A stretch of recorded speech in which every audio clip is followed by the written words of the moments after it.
Let's take a look at a very interesting Pacific Island wooden war club slash sword. This is of a specific type I haven't actually ever held before, so it's interesting to feel the balance and the weight. And this video is made as a thanks to Lane, L-A-N-E, for helping me make Deadly Ingenuity, which, as I think some of you know, recently was Amazon's hot new release #1 in weapons and warfare. So do check that out if so inclined. Hopefully, Lane, you have not seen the exact type of wooden sword slash club that I'm going to show, and it's from the Santa Cruz Islands. First thing that happens when researching this weapon is that you get confused about which island or islands we are talking about. Off of California, you can't see it on this map because the name of the national park obscures it, but there's a Santa Cruz Island. But it's not that. Far out from Ecuador to the west, there's a stronger candidate. It's basically the Galapagos Islands, but it's not that either. And finally, we are at the right place. Isn't that a cool satellite image? And these are islands that are near the, I think, more famous Solomon Islands. In fact, they're part of the modern Solomon Islands nation. And you can see here how they sit in relation to each other. So, with that out of the way, let's take a look at the item in question. Or a much better look than the one that we already had, I should say, which is more of a teaser. And we are basically looking at like a wooden gladius in a way. Hold on a second while I pick it up and handle it, and that'll give you a better sense of the dimensions. You can see how the geometric carving gives it its cutting edges, so to speak, and a thrusting point. Definitely meant for one-handed use, I would say, right? So it's going to be grasped in your dominant hand, while probably a more defensive item is in your non-dominant hand.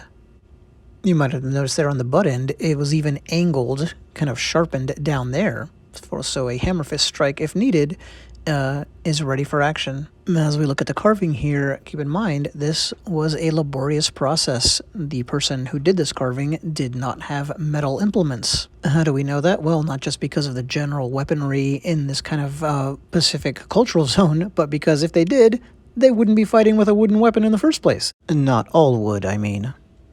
And so imagine carving this thing out from the source wood with, you know, some coral rock or a shell, something like that. Here are some images from the Santa Cruz Islands. The Solomon Islands were, of course, inhabited by indigenous peoples for thousands of years. You see wildly different figures from different credible sources. So I'm not going to say how many, but regardless, they were quote-unquote discovered, of course, by Europeans in 1568, a Spanish conquistador, Álvaro de Mendaña de Niera. And he gave it the name Solomon Islands based on the idea that this is where King Solomon, from the Bible of course, got his gold for the temple in Jerusalem. That of course makes no sense, but that was his story, so future expeditions kept looking for these islands and could not find them, because the Pacific is a very big place. And it wasn't until the 1700s that French and English sailors finally kind of found and pegged down these islands. And speaking of sailing in the Pacific and whatnot, the natives were great sailors and had these really cool-looking sail ships. Kind of a catamaran-type design, I guess you could call it. I don't know much about sailing. But check out this amazing-looking specimen, especially the top of the sail, but the whole thing is just really neat. See what I mean? So let's get back to weaponry. Flattened war clubs, flattened wooden war clubs, were a big expedient in the Pacific. Notice how similar the geometry on this, let's call it spearhead, is to our sword. And these things came in all shapes and sizes. Thrusting isn't always a stressed technique, far from it, so it kind of depends on the intent of the weapon. And I'm definitely not an expert in this weapons group, and it's such a wide one, but I will say the one-handed sword seems to be very rare. Again, that wooden gladius type of model that we're looking at. Something that's perfectly analogous to a European short sword. And what else can I tell you about this particular one? It's not as heavy as it looks. Now, I could be wrong, but if you carved one of these in the exact same dimensions out of, like, oak or hickory, I think it would feel significantly heavier. And so it feels like a fast sword, if you will. It's got that wasted grip to give you a nice tight squeeze.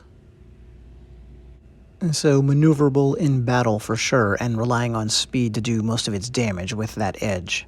And that will be it for this video. So there we go, another distinct fighting implement documented on the channel. And again, this one goes out to Lane. Thank you very much for the support. See you all next time.